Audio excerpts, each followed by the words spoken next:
Auvergne-Rhône-Alpes, attention au reste de micro. Nous avons donc cet espace qui vous est dédié avec des professionnels, avec des formateurs, des jeunes qui sont aussi en formation, qui viennent vous voir pour leur parler de leur quotidien et surtout de leur choix de formation. Là, on va vous parler des métiers de la métallurgie et de la mécanique. C'est un secteur qui embauche. Je pense que Vincent Rivoire va pouvoir en parler. On a besoin de jeunes, on a besoin de vos compétences. Bref, on a besoin de vous. Alors, l'organisation de cette petite table ronde, on fait pendant 20 minutes une petite présentation et ensuite 10 minutes, on vous laisse le micro et vous pouvez faire remonter toutes vos questions. Voilà, donc prenez place. Avec nous sur le tour de table, nous avons Éric Peloux, responsable technico-commercial pour une entreprise de fabrication donc à Manosque. C'est à peu près à 50 km d'Aix-en-Provence, vous venez de loin. Ça va nous faire chaud au cœur, votre accent, je pense. Ça va nous réchauffer un peu en ce moment, il fait tellement froid. Et vous représentez donc l'entreprise A2I Didacte. Grosso modo, qu'est-ce que vous faites au quotidien? Qu'est-ce que cette entreprise? Donc c'est une petite PME d'une douzaine de personnes et nous travaillons pour l'industrie. Nous fabriquons des robots, des équipements pour simplifier la vie du personnel. Donc une douzaine de personnes qui est composée de bureaux d'études, de fabrication. Donc dans la fabrication, il y a du câblage, du montage mécanique. Donc il y a une multitude de métiers pour réaliser des ensembles complets. Alors, on travaille donc pour l'industrie de façon générale, mais on fait aussi des équipements pour tout ce qui est organisme de formation. Et en l'occurrence, on est sur les stands D5, sur le stand de la métallurgie, et on est présent avec un robot collaboratif, on appelle ça un Kobo, et on a aussi des réducteurs pour pouvoir faire du montage, des montages mécaniques. Voilà, c'est assez complet. On va voir différentes branches et vous avez besoin de plusieurs jeunes. Vous les connaissez au quotidien. Avec nous, l'un d'entre eux, Valentin Magna. Vous êtes apprenti en seconde MEI. Alors, MEI, qu'est-ce que ça veut dire et à quel établissement est-ce que vous êtes? Alors, je suis MEI, déjà, c'est maintenance des équipements industriels. Et je suis au CFAI de Borpère. C'est où? Dans l'Isère. Dans l'Isère. Alors, pourquoi cette branche? Pourquoi ce choix, Valentin? Parce que ça me plaît de réparer tout type de machines, démonter, remonter. Ouais, c'est ça le quotidien. Et comment est-ce que vous avez choisi cet établissement? C'était le plus près de chez moi. J'ai découvert la maintenance comme ça et ça m'a plu. Comme ça veut dire quoi? Pendant un stage ou c'était autour, l'entourage? C'était quoi la première expérience? Un stage découverte de 3e que j'ai découvert la maintenance et ça m'a plu. Ouais. Ok, donc on est déjà avec un passionné, c'est déjà une bonne chose. À côté aussi un autre passionné, Vincent Rivoire, vous êtes représentant de la branche. Alors c'est un secteur, bien sûr, l'UIMM, l'Union des industries, des métiers de la métallurgie. Des métiers de la métallurgie, effectivement, pour la région Auvergne-Rhône-Alpes. Alors concrètement, qui ça représente, cette union? Je ne sais pas quel secteur de métier, on hurle comme ça toutes les demi-heures. Vous avez été voir ce que c'est ou pas? C'est qui hurle comme ça? C'est quoi? Le nettoyage? Ça a changé le nettoyage. Ouais, ça a bien changé parce qu'il y a un concours en plus qui est très intéressant à observer. Oh mon Dieu, allez-y Vincent, on s'entend. Pour la mécanique, alors nous on représente effectivement plusieurs secteurs que vous pouvez venir découvrir sur notre stand. On a les secteurs de la robotique, on a le secteur de la maintenance industrielle, on a le secteur de la machine-outil, on a la chaudronnerie, tuyauterie, soudure, les secteurs de l'électricité, fibre optique, électronique, domotique. On a le secteur de la fonderie et le secteur du génie climatique, donc traitement de l'eau, traitement de l'air, donc le chaud, le froid, voilà. On a tous ces secteurs là sur 4 jours pendant le salon. Vous pouvez venir découvrir, on a pas mal de démonstrations, vous pouvez même faire des choses. Oui, justement, donc ils peuvent faire. Et au quotidien, je sais qu'il y a aussi énormément de centres de formation. On a l'impression qu'on est à la sortie de Space Mountain, vous savez, où tout le monde... Ouais, c'est vrai. Alors, on fabrique aussi des roller coasters dans la métallurgie. Les loopings. Il y a une petite entreprise, il y a une entreprise d'ailleurs à Ambérieu-en-Bugey dans l'Ain qui s'appelle Socket et qui effectivement fabrique, ceux qui connaissent Walibi par exemple, il y a un roller coaster qui s'appelle l'Equalizer. Il a été fabriqué par une entreprise de l'Ain. Voilà, et c'est de la mécanique, c'est de l'électronique, Donc effectivement, tous ces métiers de la mécanique et de la métallurgie peuvent vous emmener dans des secteurs divers et variés qu'on n'imagine pas, ou du moins des entreprises. Voilà. Juste un point peut-être sur les centres de formation à disposition de nos jeunes. Combien de centres où on peut se former? Je crois qu'on a de la chance en Auvergne-Rhône-Alpes. Alors, je ne vais pas pouvoir tous vous les énumérer, mais dans tous les départements, on a soit des lycées professionnels, soit des lycées d'enseignement technique. On a des centres de formation d'apprentis, notamment les centres de formation d'apprentis de l'industrie. Donc il y en a dans chaque département. Alors après, en nombre, je ne pourrais pas vous dire exactement combien il y en a, mais en tout cas, tout en le monde France, peut il y a être servi. 120 sites de formation qui sont proposés, ce qui est énorme.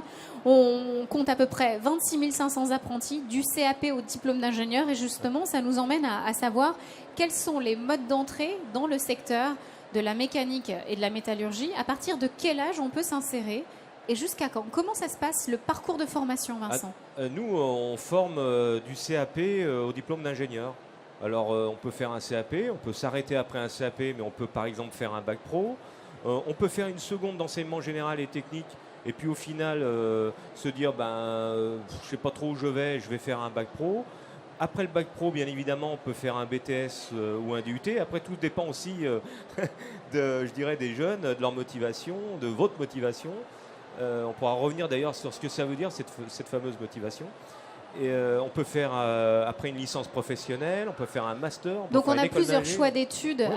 peu importe votre âge. Si vous avez 15 ans maintenant, vous hésitez, vous ne savez pas encore, vous avez encore le temps de rejoindre ces métiers. Tout à fait. Alors vous parlez de motivation, on va voir celle de Valentin. Alors, premier stage en entreprise, c'était quoi? Dans quelle entreprise est-ce que vous avez été? Alors le premier stage que j'ai fait, c'était le stage de 3e et j'étais à l'entreprise Emma Lédier à l'Aveyron. Qu'est-ce qu'ils font là-bas? Qu'est-ce c'est que une vous avez papeterie. fait pendant votre stage? Papeterie? C'est une papeterie, oui. Et vous avez fait quoi pendant votre stage? Découvert le métier de la maintenance, tout ce qu'ils faisaient, réparer, changer les pièces, la maintenance préventive aussi. Et comment est-ce que vous êtes organisé pour choisir votre somme de formation? Alors comment ça s'est passé? Il y avait un concours d'entrée, il fallait envoyer un dossier. Comment vous êtes inscrit dans votre établissement? Non, j'ai demandé à être là-bas et puis c'était accepté. Ouais. J'ai l'impression que tout est cool et tout est simple. Ouais. C'est parfait dans votre vie. Alors, au niveau du quotidien, concrètement, Valentin, qu'est-ce que vous faites? Qu'est-ce que vous apprenez à l'école et qu'est-ce que vous apprenez en atelier et puis après au sein de l'entreprise? Au CFA, on apprend tout ce qui est mécanique, la fonction des pièces, le dessin technique. Puis en entreprise, on est un peu comme si on devait le faire vraiment. On répare les machines, on règle, on fait... Est-ce que c'est un secteur où on peut aussi faire de l'informatique ou de l'électronique? Est-ce que ça rentre là-dedans ou c'est principalement manuel? Mais on entend avec des outils, avec vos clés. Oui, il y a de l'électrique aussi, mais informatique, je sais pas. Eric? C'est un métier où on va aborder plusieurs formations. On peut avoir des connaissances en pneumatique, en électricité. Il faut avoir un petit peu des connaissances en informatique. Donc il y a tout un panel que l'on peut vous demander et qui va être spécifique au métier ou à l'entreprise où vous pouvez rentrer. Ce que je peux rajouter, c'est que c'est un métier, la maintenance, il y a de gros besoins au niveau national. Alors justement, ces besoins sont où? C'est quoi? C'est sur un type de poste? C'est pour un secteur d'activité? Où est-ce qu'on a besoin de jeunes? Je dirais qu'il y a des besoins dans toutes les activités, aussi bien dans la maintenance, dans l'agroalimentaire, dans l'industrie lourde, dans différents métiers. Je dirais que si vous regardez un petit peu les offres d'emploi, vous verrez il y a énormément de secteurs d'activité où on recherche des jeunes, faute de postes. Alors, quels sont les jeunes que vous recherchez? C'est vrai que quand on voit ce secteur qui est quand même très, très vaste, quelles sont les qualités qu'il faut pour pouvoir faire ces métiers? Quels sont les jeunes qui vous plaisent quand ils viennent dans votre entreprise et qui font leur stage? Je dirais que le plus important, c'est déjà qu'ils aient une formation technique. Donc, on parlait de bac pro. Nous, dernièrement, on a eu un jeune en bac pro MELEC, c'est le métier d'électricien. Donc, il est venu faire un stage en entreprise. On a vu qu'il était intéressé, motivé. Il est revenu faire un deuxième stage. Il a voulu faire un BTS. Bon, il a été un petit peu déçu du côté BTS parce qu'il y a un peu plus de théorie que de la pratique. Et quand il est revenu nous voir, dernièrement, là, il a été embauché. Donc, on a embauché quelqu'un d'un niveau d'un bac pro. Après, petit conseil d'ancien que je vous dirais, puisque moi, je représente une entreprise aujourd'hui, allez le plus loin possible. Parce que vous êtes payé par rapport à un diplôme lorsque vous allez arriver sur le marché de l'emploi. Puis ça ne vous empêche pas après au sein de l'entreprise d'évoluer et d'arriver, de rentrer peut-être avec un bac pro et d'évoluer au sein de cette entreprise pour arriver peut-être par la suite à un BTS, voire à un niveau d'ingénieur. Vincent, on sait que les jeunes qui sont présents, des fois à 15 ans, on ne sait pas forcément où on veut aller. On aime peut-être ce secteur touché aux machines, réparé comme le fait Valentin, mais est-ce qu'on peut passer d'un secteur à l'autre? Passer de l'automobile à la mécanique à l'aéronautique, est-ce que c'est un secteur qui est fermé ou très ouvert sur les compétences? Non, alors on parle de la maintenance. Par rapport à la maintenance, c'est un secteur, oui, effectivement, on peut faire de la maintenance d'équipements de production dans une entreprise de l'agroalimentaire, et puis peut-être au bout de 5 ans de se dire, bon bah tiens, bah, j'irais bien travailler dans des équipements de production, mais qui fabriquent du médical. Par exemple, qui fabriquent des prothèses. Après, ça va dépendre du marché de l'entreprise et son secteur d'activité. Il y en a qui préfèrent travailler directement sur de la mécanique pure pour l'automobile ou pour le ferroviaire ou pour l'aéronautique. Donc on peut tout à fait changer. Après, ce qui est important de comprendre, c'est la polycompétence qui est attendue dans les secteurs de la maintenance entre, on a dit, la mécanique, savoir faire un petit peu, démonter des choses, connaître l'informatique, connaître la chaudronnerie. En fait, tous ces secteurs-là sont très très liés. Alors, on a des aides aujourd'hui parce que les technologies nous aident. Et notamment, dans les centres de formation aujourd'hui, on a des outils en réalité virtuelle ou en réalité augmentée qui aident le technicien de maintenance pour faire son travail. Donc effectivement, on peut aussi bien travailler en informatique, maintenant aller vers le numérique, ces métiers-là aussi changent complètement. Alors, on a fait un point sur les différents métiers, sur les différents modes d'entrée aux formations, comment se déroulent les formations. Est-ce qu'on peut parler un petit peu de l'avenir? Donc concrètement, un jeune qui termine une formation, en combien de temps est-ce qu'il peut prétendre à trouver un emploi? Est-ce qu'il va falloir qu'il se déplace? Est-ce qu'il peut rester dans notre région? Quand on parle du premier emploi, ça se passe comment? Eric, peut-être. Est-ce que la plupart de vos jeunes formés, vous les gardez ou est-ce qu'ils vont tout de suite trouver du travail? Moi, ça dépend un petit peu du bassin d'emploi, de la région concernée, mais ils trouvent assez rapidement du travail. Je ne sais pas ce qu'ils en pensent. Oui. Alors bon, il faut dire aussi que la région Rhône-Alpes est bien pourvue, Auvergne-Rhône-Alpes, pardon, est bien pourvue, puisque c'est devenu, du fait des rapprochements des deux régions, la première région industrielle de France. Rien que dans notre secteur d'activité, on tourne à peu près à 9000 entreprises de tailles différentes. Donc sur ces 9000 entreprises, la plupart de toute manière ont besoin de maintenance. Donc il y a forcément des postes à pourvoir. Après, la mobilité professionnelle, en fait, la maintenance, tout se dépend. Soit vous êtes en maintenance dans une entreprise pour faire la maintenance de cette entreprise, soit, il y a aussi ça, vous pouvez faire de la maintenance chez le client. C'est-à-dire qu'en fait, vous êtes dans une entreprise qui fabrique des linéaires pour Auchan ou Carrefour pour mettre le beurre, tout ce qui est yaourt et compagnie. Vous faites ça. Votre boulot, c'est de fabriquer ça. Et ben, votre client, c'est ces grandes surfaces. Et ben, la maintenance, vous pouvez aller dans ces grandes surfaces pour le faire. Donc, il y a deux types de maintenance. Et après, vous avez des entreprises, les clients, ils ne sont pas en France. Ils peuvent être à l'international. Donc effectivement, ça ouvre de nombreuses perspectives. Valentin, de votre côté, est-ce que vous savez déjà quelle sera la suite de votre formation et peut-être de votre emploi plus tard? Déjà, je vais faire mon bac. Puis par la suite, j'aimerais bien continuer en BTS et aller le plus loin possible. Et vous, qu'est-ce qui vous plaît comme secteur? Ça serait quoi? L'automobile, l'aéronautique, l'industrie? Est-ce qu'il y a déjà des secteurs qui vous attirent? Ouais, j'aime bien l'industrie et l'automobile. Ouais. Qu'est-ce qui vous plaît en particulièrement? Pourquoi avoir fait ce choix-là? C'est les outils sur lesquels vous travaillez, non, peut-être? Non, c'est que ce métier me plaît. J'aime bien tout ce qui est mécanique, tout ce qui bouge, quoi, un peu. Tout ce qui bouge. Et on sait que ces acteurs sont très actifs. Alors justement, Vincent, donnez-nous un petit aperçu de votre stand au Mondial des métiers. Qu'est-ce qui s'y passe? Qui on peut rencontrer? Eh ben, donc, on peut rencontrer des gens qui travaillent sur la fabrication de robots.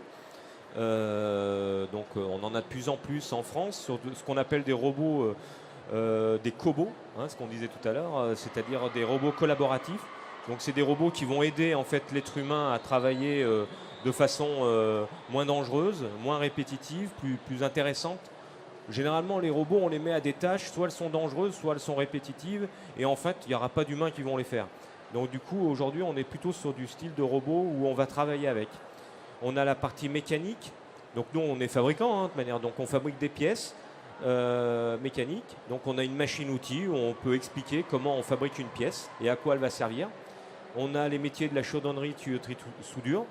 Là, on a un peu changé cette année. On visite une chaudronnerie industrielle en mode virtuel, avec un casque réalité virtuelle, etc. On agit sur la caméra. Enfin, voilà, c'est intéressant.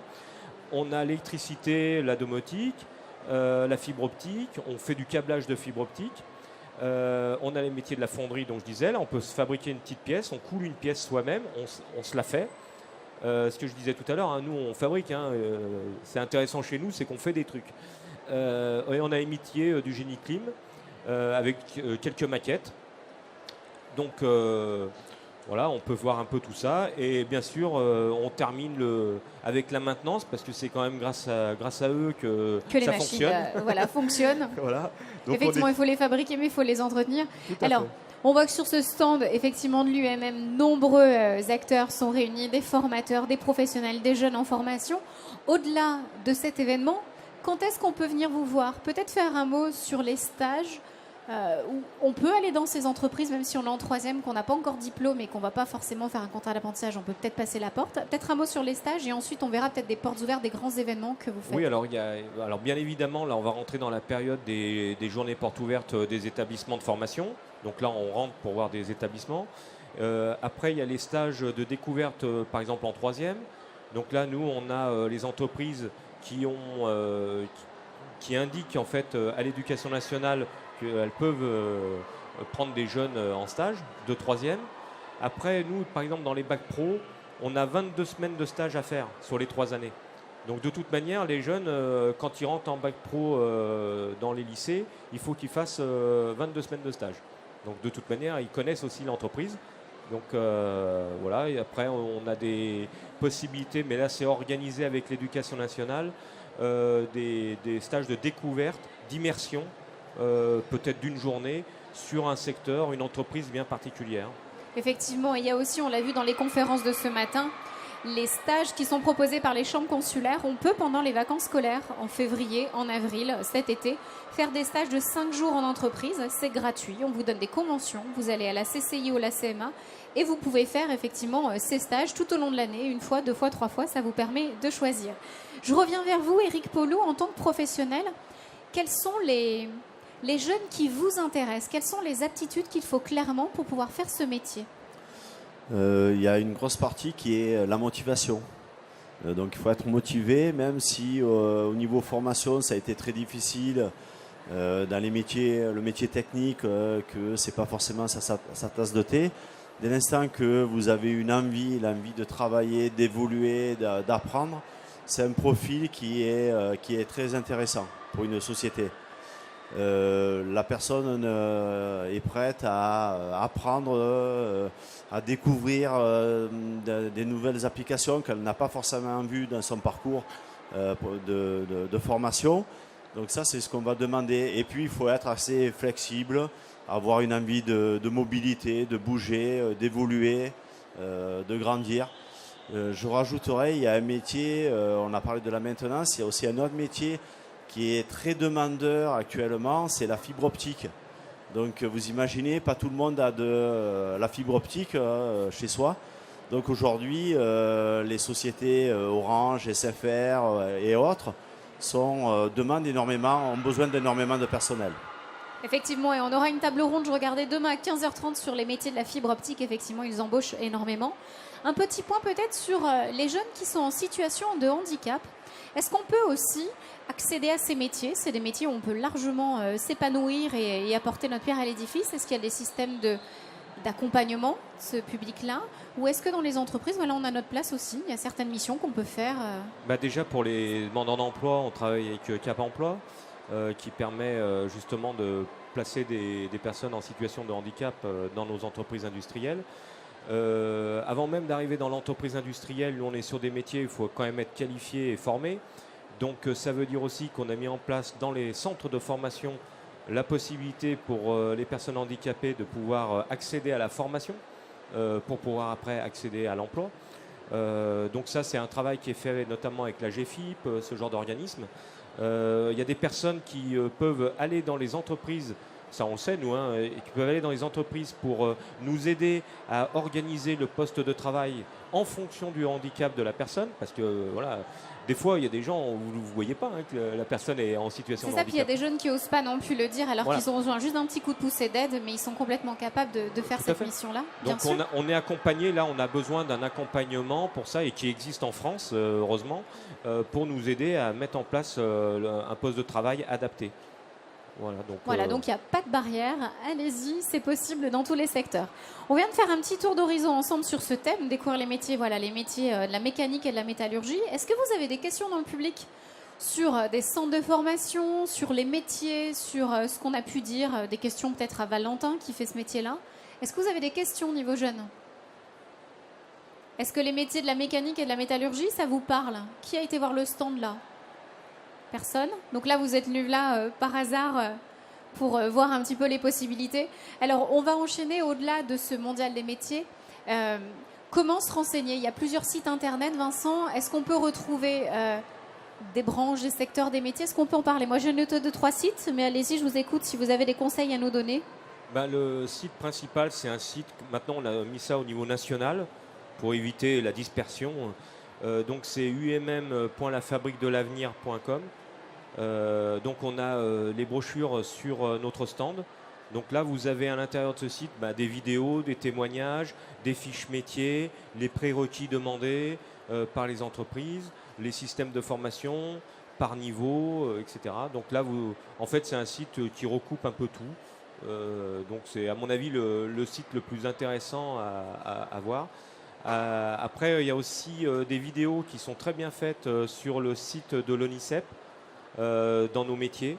Donc là aussi, je vous encourage à regarder ces vidéos sur le site de l'ONICEP. Et puis après, vous voulez voir ce que c'est que le métier de maintenance ou etc. Il ne faut pas chercher très loin. Vous allez dans YouTube, vous tapez maintenance industrielle et puis vous avez des entreprises qui, elles, communiquent d'elles-mêmes et qui montrent des gens en train de faire ces boulots-là, quoi. C'est ça, effectivement. Il y a les fiches métiers ONICEP, il y a les reportages à la télé ou même sur YouTube, effectivement. Le bouche à oreille, poser des questions. Il y a les stages, comme a fait Valentin, ça a marché. De votre côté, Eric, juste un dernier mot. Vous m'avez expliqué que l'entreprise travaille en partenariat avec une entreprise de l'Isère, BEMA. Donc là aussi, vous, quel message vous pourriez lancer aux jeunes qui veulent peut-être aller tester vos métiers, faire un stage? Qu'est-ce que vous pouvez leur donner comme conseil? Donc vous avez la société BEMA qui est basée à Vinay, c'est entre Grenoble et Valence. Donc c'est notre deuxième site de fabrication. Et je dirais, comme on travaille toute l'année avec l'éducation nationale et les organismes de formation, on reçoit tout le long de l'année, on a des stagiaires. Donc de niveaux différents, hein, de bac pro jusqu'à des BTS, voire des ingénieurs. Donc il faut ne pas hésiter à envoyer un CV et demander un stage en entreprise si cela peut vous intéresser. Dès l'instant que vous avez mis un pied dans l'entreprise, c'est déjà un point positif parce que si l'entreprise a des besoins, elle peut se rappeler de vous et faire appel à vous par la suite. Valentin, un dernier conseil aux jeunes, s'ils hésitent à se lancer ou pas, allez, quel conseil vous pourriez leur donner? Si on sait ce qu'on veut faire, faut y aller. Hein, faut pas... Tout se passe bien après à l'école et en entreprise. Oui, le CFAI de Borpère est très bien. L'ambiance, il n'y a pas de problème. Tout se passe bien. Voilà, du moment qu'on choisit cette branche-là, on est plutôt bien et à l'aise après pour faire la suite de sa formation. Merci beaucoup à tous les trois d'avoir répondu à nos questions. Pour le public, sachez qu'on se donne rendez-vous. Allez, d'ici quelques minutes, on a une nouvelle table ronde consacrée à l'apprentissage mode d'emploi, comment faire son contrat, comment trouver l'entreprise. Et d'autres petits éléments à vous donner ici sur le stand de la région Auvergne-Rhône-Alpes. Si vous avez encore des doutes sur votre métier, ce que vous pouvez faire, sachez que vous avez le quiz et météo des métiers. C'est des bornes interactives, c'est gratuit en accès libre et qui vous permettent effectivement de juste à côté de pouvoir choisir les métiers pour lesquels vous êtes fait. Des fois, on a des envies, mais on ne sait pas trop. Là, avec des questions-réponses, vous avez tout qui est noté à côté. Et un dernier petit mot, un concours vidéo. Ta région, ton spot, vous avez tous un smartphone. Même toi, Valentin, tu peux le faire. Parce qu'effectivement, vous êtes tous dans notre région, vous la connaissez, que ce soit au sport, avec des copains, en famille, entre amis, pendant les vacances. Vous faites une petite vidéo de votre région et vous avez à gagner en fait des bagages, des seaux en chute libre, il y a des vêtements, des smartphones, je sais qu'il y a aussi des GoPro à gagner, c'est gratuit, tout le monde peut concourir allez-y, franchement, profitez de ce concours. On gagne plein de cadeaux. Il y a très peu de perdants. Voilà. Merci à tous. On se donne rendez-vous donc 14h45 pour l'apprentissage mode d'emploi. Merci à nos invités. Bon après-midi.